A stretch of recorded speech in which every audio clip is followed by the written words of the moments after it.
Hello, everyone, to a new edition of Ask Guillem. And this is going to be a little bit of a different one, and you'll soon know why. The first question comes from Francisco Castelo Branco, who says, "What's your expectations for the restart of La Liga and the Premier League?"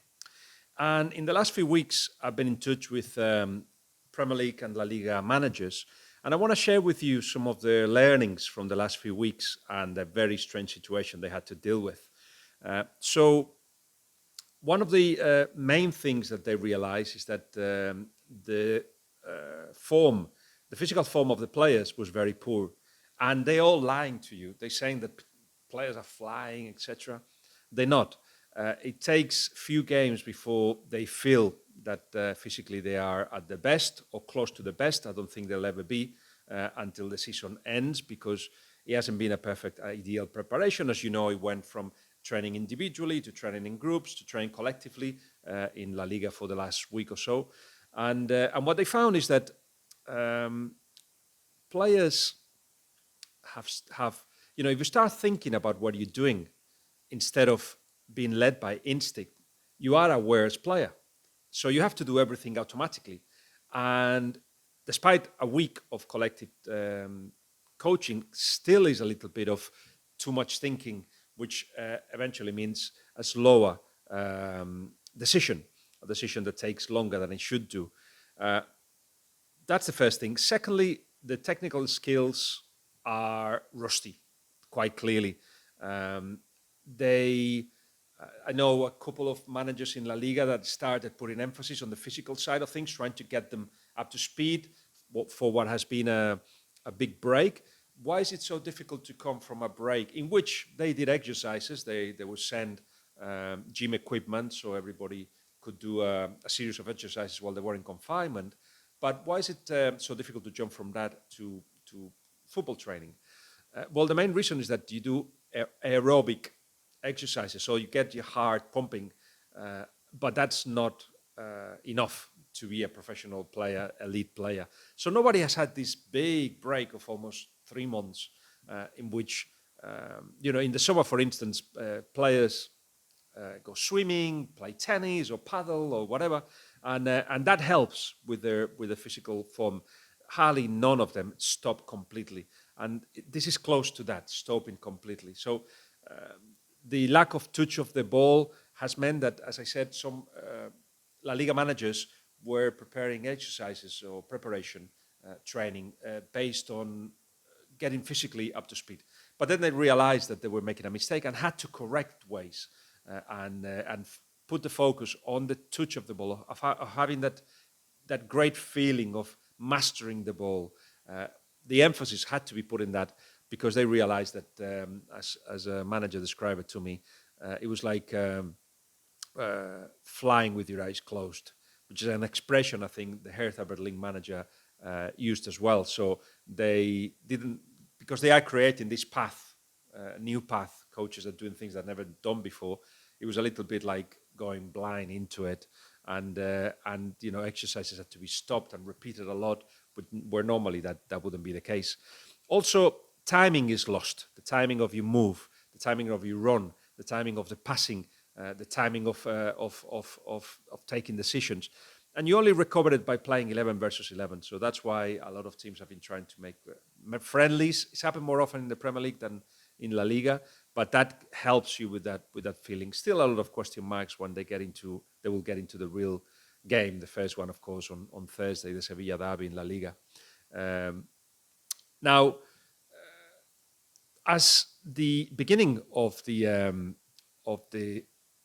11-game competition, really, like a bigger World Cup, just as it gets close to it, the managers are talking to me, and it happens in the Premier League as well. They're talking to me about being stressful because they have to deal with a lot of things. Not only is taking a lot of time for them to do training in groups, which means that you do 6 and then you have to wait, or 10 or 12 if it was to a point, and then you have to wait for another group to come in, etc. Tends longer to prepare it as well. But just having to look after the details, like which hotel to go to, And if we go to that hotel, how about the food? And what, a lot of things that have to be following the protocol, including there's a member of La Liga who is, and that happens in the Premier League as well, who's there just monitoring everything that happens and making sure that it is within the rules that have been put in. So Mendilibar of Eibar said that one day he was corrected by this La Liga monitor person who said, "Oh, sorry, you've got in that half of the pitch 9 players, it should be 6. Oh, sorry, so the exercises have to be improvised then." So they're going through all that, which creates stress and tiredness as well, because not only players will be physically demanded more than they have for the last 3 months. In the case of the managers, they feel that there is so many energy to be put throughout all those things that really has got them tired. What else have I learned from talking to them? Yes, when they were in confinement, they were sending videos, they were checking their weight, but when they saw themselves face to face, weight was an issue in many cases. So they have to continue working hard to put that weight off, really. There were cases like Getafe, Peter Etibo, and that's been explained by Bordalás in an article in a blog that is done for the BBC for us in the webpage. Check it out; it's really interesting. But it talks about how guilty he feels about having left Peter Etibo back in Spain, where he is based, when his family, wife and kids had gone to Nigeria, and he was on his own, doesn't speak the language, and they had to spend a lot of time cheering him up because it just brought him down to be on his own. Because it was an apartment, it wasn't just a place where you could actually, and you couldn't go out at all for a month and a half, 2 months. So it was hard for him, and I bet he wasn't the only one. The responsibility for the coaches, and a lot of them told me that, is to actually cheer people up, just to make sure that the energy they give is a positive energy, one of looking forward what's coming, and creating an atmosphere that everything is as normal as it can be. That's part of the job, and because they tend to be the ones with more experience, they do it even that for their own coaching staff. At the same time, they've been in the middle of discussions with the club. The club wanted the players to reduce their wages. It wasn't just one single way of doing this, but the managers had to talk to the players and say, "Guys, I think we have to cut our wages." It may even happen for next season. That hasn't been discussed yet. It has been discussed at Barcelona and not agreed. Barcelona will like to reduce the wages by 30% next season, and the players have said no chance. So in the middle of that is the manager who's trying to say, look, it's a time to do a little bit of this, but he cannot lose them either. So difficult balance job there. Things that happen that managers have learned from what's happened, for instance, in the Bundesliga, not the only place where football is played, but one of the 5 leagues that started. And the first one is that there are less injuries than people think or thought it will happen. Why? Partly because the intensity is not as high as a normal game. It still feels a little bit like a training session. Also, because of the lack of fans, once a team goes 2-0 and feels that they cannot turn that around, games don't be turned around. They don't give up completely, but there is a less impetus to actually change that around, which again makes the game less intense. More things. There are less dribbling that in normal circumstances. Why? Partly because you don't have the physique to actually beat somebody 1v1 for sure. Partly because the players want to please the fans. The players want to please the fans. And, they're doing that by sometimes dribbling when they shouldn't. But there's a bit of mixtures like that. Also, Spanish coaches are telling me that the German league, there's a big gap between the top teams and the bottom teams. In Spain, it's more equal, which perhaps makes for more intense games, perhaps. Obviously, the weather will be important. The temperatures are going to be very high, but only 23 for the Sevilla derby at 10 p.m.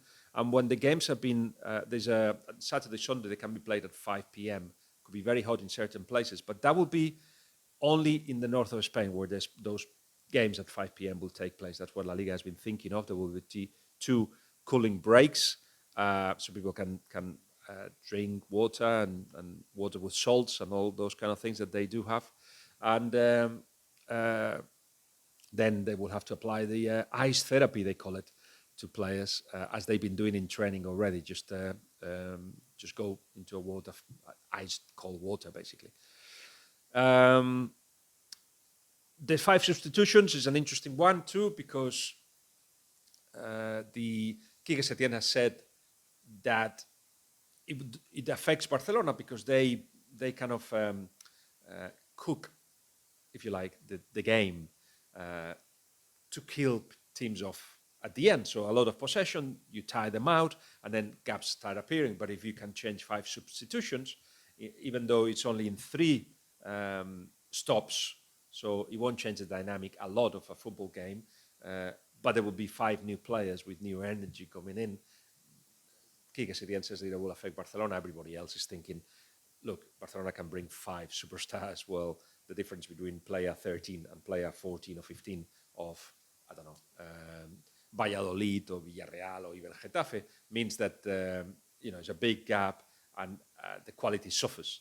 So everybody reckons that the big clubs will benefit by it. And again, one thing that managers are saying, that the fact that there's a lack of intensity means, and the lack of physicality means, that players will have more time on the ball, which again benefits those that are good with the ball, the better ones with the ball, the bigger sides. One thing that everybody seems to be celebrating, and may stay on, the fact that you can actually call up 23 players, and that's good news for everybody, really, because then you don't have to leave out of the squad players. You can have them with you and make them feel important. You keep telling those guys that you don't call up, or you haven't called up for a while, you're very important. That's what managers do. But by traveling together, it does make them feel a little bit more part of it, of course. It happens in World Cups and European Championships, so why not in La Liga? What else? The other one is to play. The difference between playing home and away won't be as big as it has been with fans. That's also one that's very clear for everybody, which changes the target and the objectives of people. Obviously, the ones that want to avoid relegation will try to do that, but now they can go in away games and think we can get something out of here, where statistics will prove that, for instance, Mallorca, who got, I don't know, 2 or 3 points in the whole of the season away, they may think that they've got a better chance now to get points in away games. That it has to do, of course, with the atmosphere that gets created. It has to do with, I don't know, Getafe, for instance, Bordalás will tell you, and it does say in that BBC article that I mentioned, that Getafe players need the fans for continuing that pressure high, for lifting them when things are not right. Osasuna will tell you exactly the same. It's like 12 players. We all know about Anfield, but it's not the only place where there is an influence. And historically, statistically, home teams get more points than away teams. Well, it seems like, for what we're seeing from the Bundesliga, when the managers are telling me, is that kind of has balanced out. One more important thing on that: referees don't feel pressured, and because they don't feel pressured, they actually take fairer decisions. With fairer decisions, everything balances out. There won't be much time for game plans, so it's more about resting and get the right rotation. Change 5 players per game, because there's going to be games every 3 days or so, which means that, again, the collective working of a team suffers, and the ones with the better players may benefit. From that point of view, it looks like there will be less surprises. The bigger sides will win the games. But a lot of people say, because of that balancing out of the referees and the away teams, means that it will be surprises. And, of course, everybody, apart from perhaps Athletic Bilbao and Granada, who are right in the middle, they're playing for nothing. Everybody else is playing for something. Maybe the last thing to say is that one fascinating point that, again, 3 managers made to me was that the 30th of June, a lot of players finish their loan deal or the contract. And everybody knows, because these things don't tend to be kept secret within a changing room, that players may go to somewhere else, that they may have a deal with somebody else. If that's the case, managers have got a situation in their hands, and a lot of them are telling me that they're asking the players, would you be okay playing, even though your contract won't, will finish on the 30th of June and you're going to go away, either because the club wants to or because the player wants to. And mostly they say, yeah, of course, yeah, I'll play. But that's the answer they have to say. And managers have to decide if actually that is a real answer or not, and if they are useful or not to the side. Remember, the 30th of June, there will be players that will stay on by paying them a little bit more, stay on by not paying them at all, or they will be ready to leave because the club doesn't want them anymore, or they won't want to play anymore, and they may say that privately because they have another club and they don't want to get injured, etc. So there is those situations again that the managers have to deal with. Marcos Levy saying, why Barcelona insist on Lautaro Martinez when Werner, way cheaper, a player who his characteristics are exactly what Barcelona needs: speed, off the ball mobility, capability of playing both in the wing and centre and finishing. Well, first of all, because the cost of Werner is 15 million euros, which Chelsea can pay, and obviously City and United and Liverpool, are they saying that they don't want to spend that kind of money, but City or United could have spent that money. It's Chelsea who've done so, and Barcelona don't have that money. That's the first thing. Secondly, you'll say, oh, but Lautaro Martinez costs 111 million euros. Yes, but they are talking to Inter about swapping players. And it's the only way that it could happen. By swapping players or selling players for the value of about 50, 60 million, and that money can go to Inter. At the moment, none of that has happened. So still very unlikely that this deal will happen, but they are working towards it. Said Al-Assad is saying, how feasible would be for Neymar to join Barcelona this year? Do you think players and cash deal will be worked out even after Lautaro's arrival? And what is PSG appetite for such a transfer compared to last year? PSG are not opening the doors to Neymar. Neymar had a deal with Barcelona last season because Barcelona, they didn't do enough to actually get him, but they said we will try this summer, 2020. And, well, Neymar would like Barcelona to do that, to actually go for him. Very, very, I'm not saying impossible, because in football there are many surprises, but very unlikely. Lautaro Martinez, Pjanic are the possibilities. About swapping players, it's all what it is about. PSG are not even entering the possibility of swapping for anybody. They don't want Dembele, and they don't want to help Barcelona right now. So as you can see, it's very, very difficult. Avinash United is there any truth in Ansu Fati to United rumours? And with that, we will finish. And I'll tell you, it's been published by Sport that Jorge Mendes went to Barcelona, brought an offer from Manchester United of 100 million euros for Ansu Fati, or told them of an offer. Barcelona have said, we're not getting rid of Ansu Fati, and that's the end of that, you would think. Now, you ask Manchester United, and they say, we didn't make that offer. We're not investing 100 million on Ansu Fati. You ask Barcelona, and they said, we have heard that there is a club in the Premier League, and it's Manchester United, according to Mendes, that will put 100 million. And I'll tell you another story. Mendes wants to get close to the Fati family. And he's doing that by showing his power and capabilities. He asked a few weeks ago, how much will Ansu Fati be? Barcelona said untransferable, but he's come out with, perhaps has asked, I'm only speculating here, Manchester United, would you be interested? United would have said yes, of course. And then a figure has come out, up in the air. It suits everybody to have that possibility. Manchester United are not putting money on the table, but they see themselves linked to a future superstar. Mendes is saying to the family, look, I can do all these things for you. And Barcelona is saying, we're so strong, even though we need this money, Ansu Fati is our future. So it suits everybody for the story to come out as it has been published in the Sport. I want to talk to you about Ferran Torres, who I think is going to be, for me, the superstar of the next 11 games. Although he hasn't trained for a week because he had a cut in his knee for an accident that he had, a little accident he had at home. He is in top physical form. He has put 4 kilos on of muscle. And he's more than ready to show that he belongs to the same conversation as Haaland or Jadon Sancho.